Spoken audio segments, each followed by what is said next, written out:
Assalamualaikum warahmatullahi wabarakatuh. Ketemu lagi dengan Kak Furkan di channel Arif Furqon. Pada video kali ini Kak Furkan kembali berbagi informasi ya yang terbaru seputar P3K atau CPNS 2024 yang akan segera dibuka. Bagaimana dengan dokumen-dokumen yang harus disiapkan apa aja dan apakah kalau nggak ada formasi gimana ini? Apa jadi PPPK part-time atau gimana? Kita coba simak beritanya ya Bapak Ibu.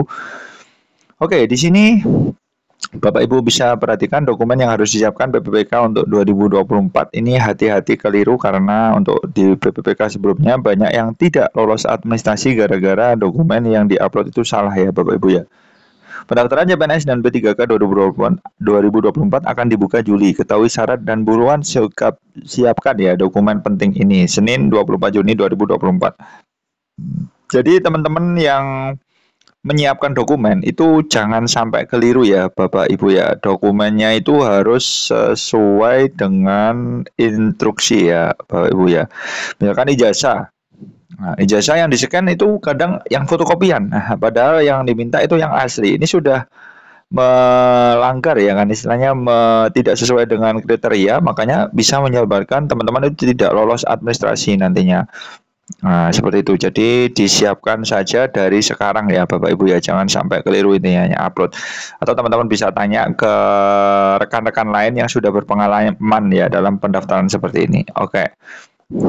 Di sini metrojambi.com ya Bapak Ibu. Sebentar lagi pendaftaran calon aparatur sipil negara 2024 yang terdiri dari CPNS maupun P3K ini segera dibuka bulan Juli mendatang.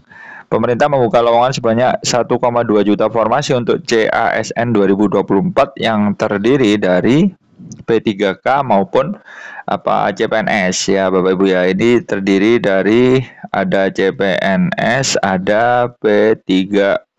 Nah, seperti ini Bapak Ibu ya. Dengan banyaknya formasi ya kan, dengan banyaknya formasi yang dibuka merupakan kesempatan emas untuk kamu yang ingin melamar jadi ASN. Jadi disiapkan saja Bapak Ibu ya, memang belum untuk saat ini memang belum dibuka, tapi ini bisa digunakan untuk menyiapkan dokumen-dokumen yang dibutuhkan pada saat pendaftaran nanti ya Bapak Ibu ya. Jadi memang belum dibuka, cuma waktu ini bisa digunakan untuk Bapak Ibu menyiapkan dokumen-dokumen yang dibutuhkan tentunya. Oke. Nah, salah satu yang harus dipersiapkan ya Bapak Ibu ya, yang harus dipersiapkan itu yang penting itu adalah mengetahui syarat serta dokumen apa saja yang dibutuhkan. Sebagai calon pelamar, ini perlu dicermati ya syarat umum pendaftaran CPNS dan P3K. Sebenarnya kalau identitas sih nggak ada bedanya ya, meskipun CPNS maupun P3K, tentunya nanti ada KK, ada KTP dan lain sebagainya. Misalkan adalah batas usia pelamar, kualifikasi pendidikan, jabatan yang lainnya. Seperti itu Bapak Ibu ya.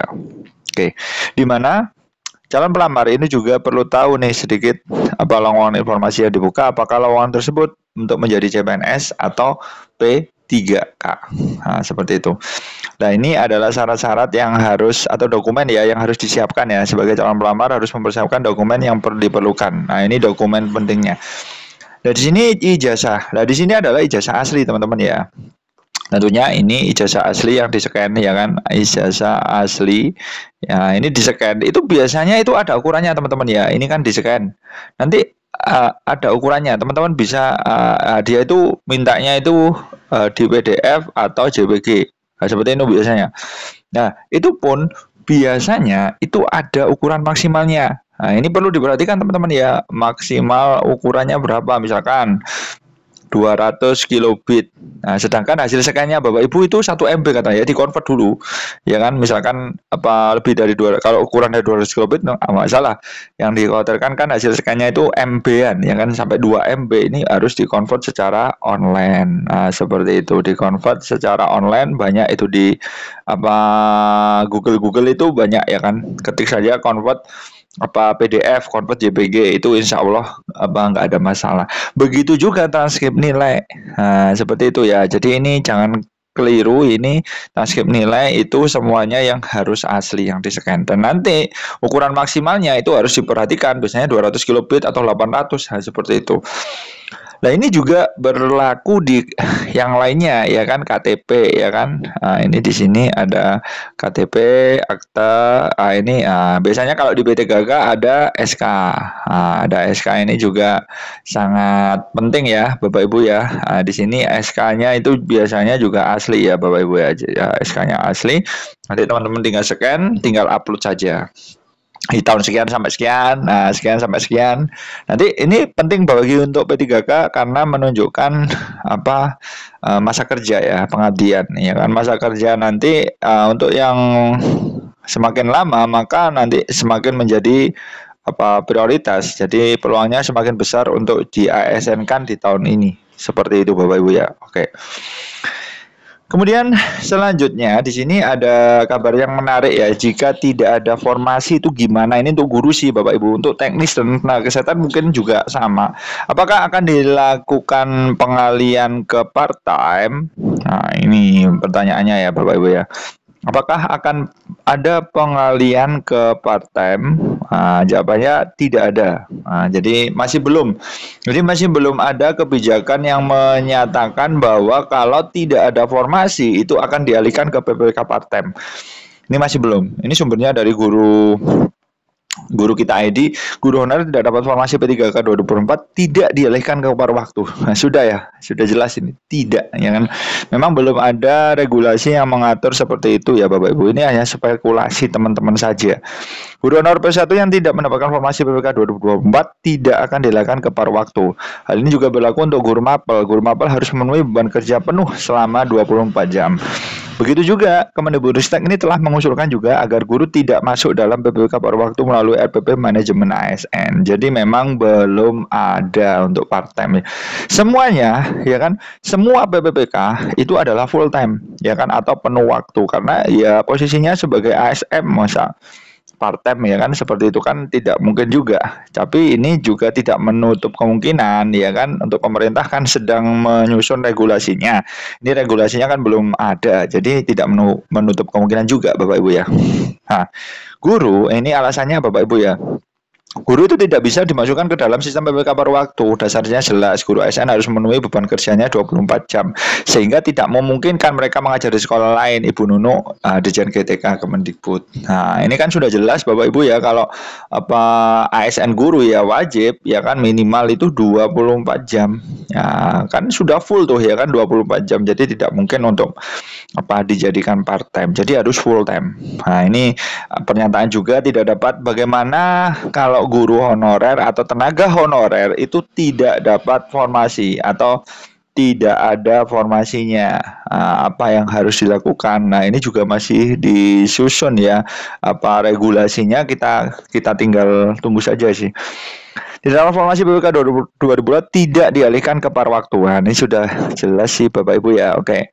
Guru honorer P1 yang tidak dapat formasi ini ya tidak dapat atau tidak dialihkan ke paruh waktu. Karena apa? Guru mapel itu harus memenuhi beban kerja 24 jam.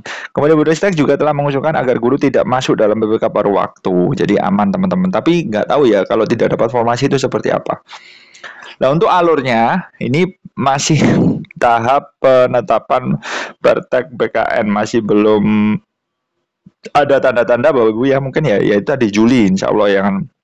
Karena praktek BKN ini belum, dan nanti menyusun pengadaan ASN nanti secara otomatis ya sinkron ya kan, regulasi nanti akan terbit dan teman-teman bisa pelajari ya regulasinya dan formasinya resminya itu seperti apa. Ini kan masih belum resmi teman-teman ya. Misalkan kabupaten A ini menerima sekian-sekian, tapi kan sekian itu dipetakan kemana aja kita kan belum tahu. Makanya memang belum resmi, cuma sebatas usulan aja. Seperti itu Bapak Ibu ya. Dan nanti teman-teman bisa wajib cek ya, teman-teman dicek seperti biasa di webnya sscsn.go.id ya. Di sini memang belum ya kan.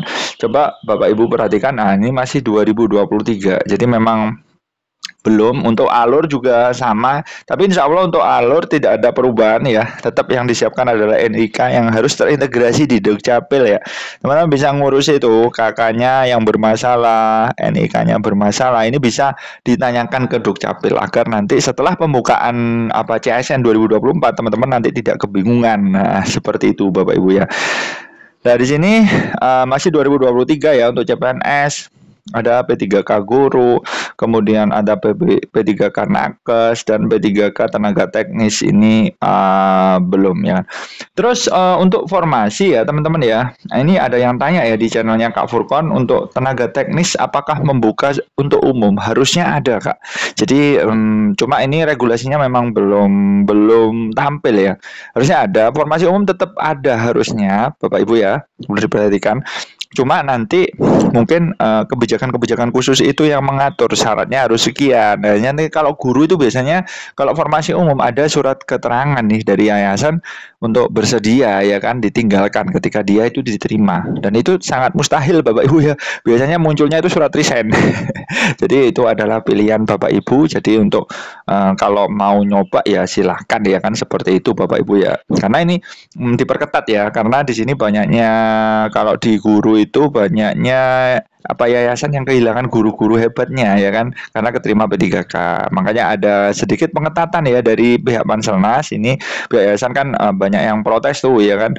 Nanti ada surat keterangan bahwa si A ini boleh nih mengikuti P3K dan kalau keterima boleh nih resign. Tetapi biasanya dimunculkan surat resign dulu. Itulah yang menjadi ya resiko seperti itu. Oke, seperti itu Bapak Ibu ya. Mudah-mudahan bermanfaat. Ini ya tetap semangat. Wassalamualaikum warahmatullahi wabarakatuh.